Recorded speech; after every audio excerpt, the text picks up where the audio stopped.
Então, eu sou farmacêutica do Núcleo Municipal de Controle de Infecção Hospitalar.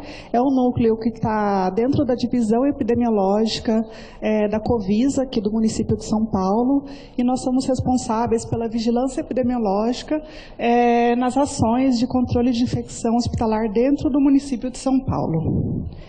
Em outubro de 2013, o núcleo iniciou uma atividade conjunta de vigilância epidemiológica com a equipe de vigilância sanitária para a gente poder controlar e prevenir as infecções nos serviços de diálise no município de São Paulo. Aqui, para vocês visualizarem um pouco, o organograma da Covisa, eu fiz um recorte. Então, dentro da Covisa, nós temos a divisão de vigilância epidemiológica, que tem o núcleo de doenças agudas transmissíveis, e nós, do núcleo de controle de infecção, estamos dentro desse núcleo de doenças agudas transmissíveis. E tem um outro quadradinho, uma outra casinha, que é a divisão de vigilância em produtos e serviços de saúde. Dentro dessa divisão tem um núcleo de vigilância sanitária em serviços de saúde. Então, esse núcleo, ele que faz a inspeção nos serviços de diálise do município de São Paulo. Então, aqui, eu estou representando o núcleo e nós trabalhamos em conjunto com a vigilância sanitária no desenvolvimento de um trabalho conjunto. O objeto do trabalho é o Acrobacter anthropi. Ele é um micro-organismo aeróbico, não fermentador de lactose, é um bacilo gram-negativo, e ele é comumente encontrado no solo e na água. Ele é raramente associado a doenças, ele é um patógeno que tem baixa virulência, mas ele é um patógeno oportunista. A terapia usual que é utilizada dentro da literatura descrita é o sulfamethoxazol trimethoprim, associado ou não a um aminoglicosídeo. Ele pode ser confundido, isso é um problema que a gente tem, que ele pode ser confundido na análise microbiológica com a pseudomonas, e foi até um dos problemas que a gente teve na análise desse caso. O objetivo desse trabalho foi descrever as ações de epidemiologia, após a gente receber notificação de casos de infecção primária de corrente sanguínea no serviço de diálise que foi causada pelo Acrobacter anthropi.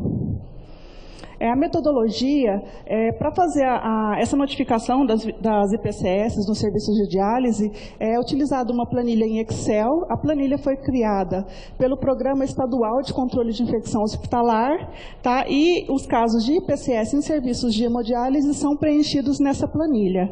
Eu trouxe para mostrar para vocês a carinha dessa planilha. Todo início de ano, a gente envia para os serviços de diálise um manual com orientação de preenchimento da planilha e também o manual de critérios diagnósticos. Essa aqui é a planilha em Excel, então essa é a capa dela, onde o serviço coloca o nome, o CNES, quantos pacientes atende por mês. E aqui está pequeno, mas não sei se dá para vocês verem, cada linha é um mês. Então, no mês de janeiro, a clínica preenche o número de pacientes com catéter temporário, pacientes com catéter permanente e com fístula atendidos.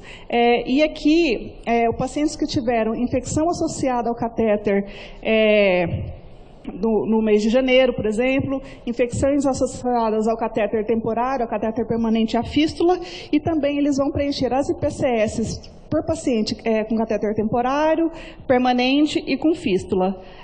As infecções, que são as IPCS daquele mês, elas são distribuídas aqui, cada linha dessa é um micro-organismo que é mais comumente encontrado, ele preenche o número de micro-organismos encontrados naquele mês. E aqui no caso do Acrobacter anthropi, que é um agente inusitado, não tem na planilha, porque ele não é um agente comum, então o serviço preenche na última linha, que é outros, ele descreve e preenche o micro-organismo que foi identificado. Todo o serviço de diálise, ele envia mensalmente essa planilha para a gente do Núcleo de Controle de Infecção e também para a Vigilância Sanitária, para a equipe que faz a inspeção nos serviços de diálise. No caso de suspeita de surtos, os serviços são orientados a enviar essa cepa para o Instituto Adolph Lutz, para que o Instituto Adolph Lutz faça uma análise microbiológica melhor, digamos assim, inclusive para avaliar clones, se são do mesmo clone ou não.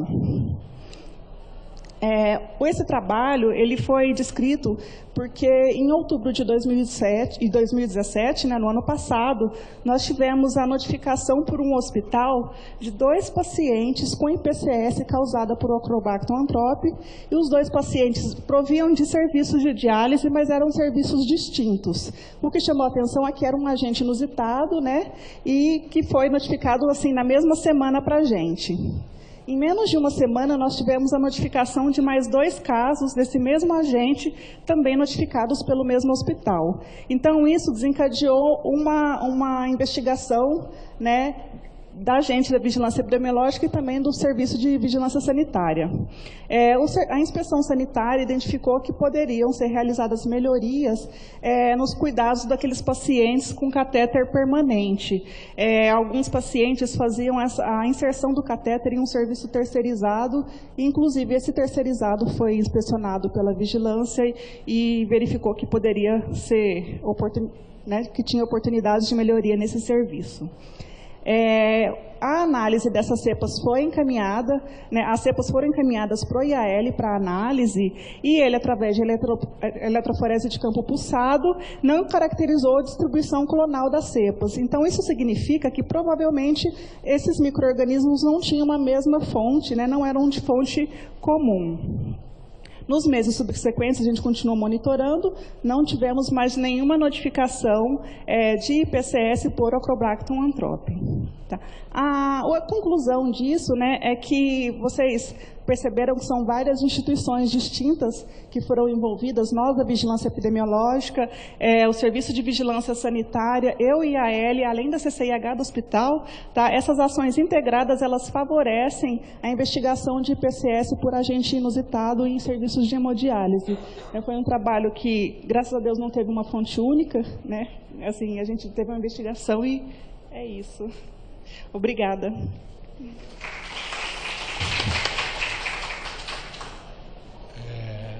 Perguntas? Eu confesso que tive que estudar, porque eu não conhecia o germe.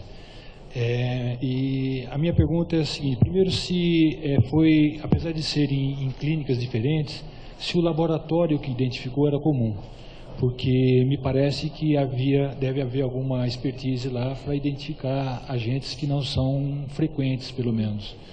E também, se, apesar de vocês falarem que não é de uma fonte comum, não me parece que seja viável, né, um aparecimento de uma hora para outra de 4 cepas de germes pouco frequentes em pacientes dialisados. Então, eu vi também que ele é ele tem um tropismo por catéter, né? E se haveria a possibilidade de catéteres estarem envolvidos, mesmo que não fossem de uma única marca ou de um único lote.